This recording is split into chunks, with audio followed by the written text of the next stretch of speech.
સાબરકાંઠા જિલ્લાના વિજયનગર અને ખેડબ્રહ્મા હરનાવ નદીમાં ઘોડાપુર આવતા તારાજી સર્જાઈ હતી।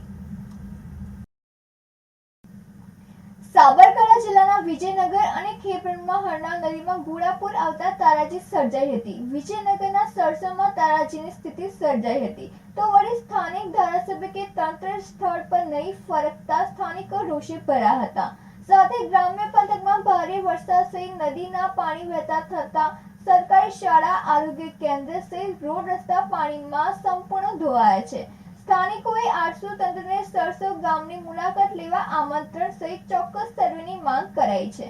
વિજયનગર તેમજ ખેડબ્રહ્મા વિસ્તારમાં હરનાવ નદીના ઘોડાપુર આવ્યું હતું। સ્થાનિક વિસ્તારો અને સરહદી વિસ્તારમાં સહિત રાજસ્થાનમાં ભારે વરસાદ વરસતા ખોખરા અને સરસવ વિસ્તારમાં હરનાવ નદીના ભારે પૂરનો પ્રવાહ ફરી વળતા તારાજીના દ્રશ્યો સર્જાયા હતા।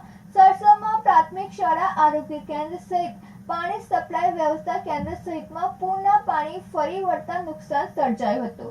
સાથોસાથ અંતરિયાળ વિસ્તારમાં વરસાદે સર્જેલી તારાજીને પગલે ખેતીમાં નુકસાની થતા ખેડૂતોએ સર્વે સહિત વળતરની માંગ કરી છે।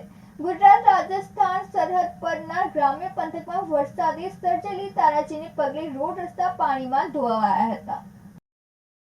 ઉપરવાસમાં ભારે વરસાદને કારણે નદીમાં પૂર આવવાને કારણે શાળાની અંદર 3 ફૂટ જેટલા ક્લાસરૂમ, ઓફિસ બધી જગ્યાએ પાણી ભરાઈ ગયેલું છે। કયા પ્રકારનું નુકસાન થયું છે? શું પાણી ભરાયું? શાળામાં સ્ટેશનરીનો થોડું નુકસાન થયેલ છે। ક્લાસરૂમની અંદર પણ કાદવ કીચડ ભરાઈ ગયેલ છે। ઓફિસ રૂમની અંદર પણ જે દફતર, દિવાલ, શાળાની જે પ્રોટેક્શન વોલ, ચારે બાજુ ગેટ ને બધું તૂટી ગયેલ છે। જો કે નુકસાની બાદ પણ આરસુ તંત્રની સરસવ ગામની મુલાકાત લેવામાં સમય ન મળતા સ્થાનિકોમાં રોષ જોવા મળી રહ્યો હતો। સરસવ ગામમાં પાણી ફરી વળતા સરપંચ સહિત કેટલાક લોકોના ઘરમાં પૂરના પાણી ફરી વળતા લોકો ફસાયા હતા। સ્થાનિક યુવાનોએ દોરડાની મદદ વડે 9 જેટલા લોકોને રેસ્ક્યુ કરી બચાવી લીધા હતા। બીજી તરફ તંત્રના અધિકારીઓને જાણ કરવામાં આવી હતી।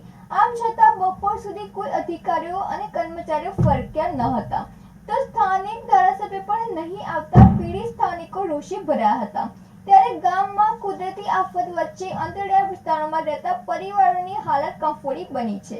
જો કે ભારેથી અતિ ભારે વરસેલા મુશળધાર વરસાદને પગલે નદીઓ ગાંડીતુર બની છે। સાથે અંતરિયાળ વિસ્તારમાં જળાશયોમાં પાણીની આવક થતા મોટા ભાગના જળાશયોમાંથી નદીઓમાં સતત પાણી છોડાતા નીચાણવાળા વિસ્તારોની હાલત ગંભીર બની છે। સામાન્ય રીતે ઉપરવાસમાં વરસેલા વરસાદને પગલે નીચાણવાળા વિસ્તારો તેમજ ગ્રામ્ય પંથકોમાંથી પસાર થતી નદીઓ ગાંડીતુર બની છે। નદીઓ ભયજનક સપાટી વહેતી થતા ગામના આરોગ્ય કેન્દ્ર, સરકારી શાળા, રોડ રસ્તાને ભારે નુકસાન થયું છે। ત્યારે ભારેથી અતિ ભારે વરસેલા વરસાદને પગલે થયેલા નુકસાનને લઈ સરકારી તંત્રના બેદરકાર અધિકારીઓ દ્વારા આગામી સમયમાં કેવા અને કયા પ્રકારની સહાય પૂરી પાડવામાં આવે છે તે પણ ખૂબ જ મહત્વપૂર્ણ બની રહે છે। રાજેશ ચાવડા સાથે નંદિની જોશી, સિટી ન્યૂઝ, વિજયનગર।